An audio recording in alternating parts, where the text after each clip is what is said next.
Anyone heard of the elevator pitch? Yeah.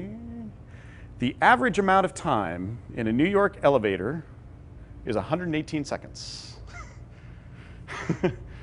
The average amount of time that it takes to get from the bottom to the top of a New York skyscraper is 118 seconds.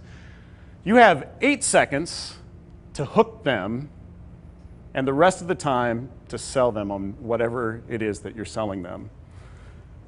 So they said the 30-second elevator pitch, where we stumble and and try to figure out what's going on, you only have 8 of those seconds to actually hook them. And if you've hooked them, then they'll listen to you the rest of the way to the top. So it's only like the first 5, 10, 15 floors before you've lost them. So think about that when you make an impact. When you make that first impression, it's probably less than 8 seconds, to be honest, but you have 8 seconds of verbal communication that you can give them before you reach the top. So because of the nature of just the different hats that we wear in life, it's hard to come up with just one 118-second spiel that we can do, or the 8-second spiel. So these are some of the things that I think about before I go out into the world and try to pull from that, depending on what hat I'm wearing. If I'm working, then we're going to be we're selling. I'm going to be doing some selling. If I'm just socially networking, it might be some other things that I talk about. So I've talked through some of this stuff, like education and students and acting. So some of that stuff I've already talked to you about.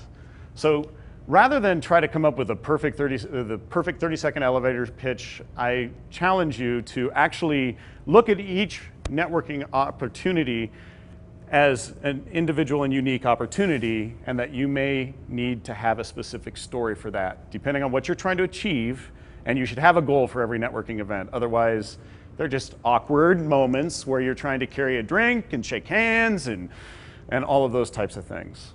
Make sure you continue to bring value back to the person at the end of the day. When it comes to connections that you make, when it comes to stories you can tell, when it comes to information you can give, the more value you can give to somebody, again, the more likely they are going to come back to you. They've done studies over and over and over again on this whole value side of it. And some people are like, well, I can't give away this and I can't give away that. And I'm not talking about products or services, I'm talking about just knowledge and education.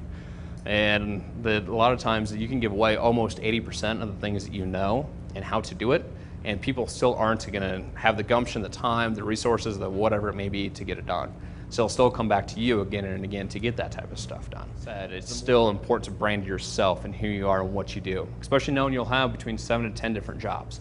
It's great to help out your company, and you definitely need to help out your company and support your company and do that type of thing. But at the end of the day is that you need to protect yourself as well and brand yourself the best you can. So that way you have these opportunities that arise.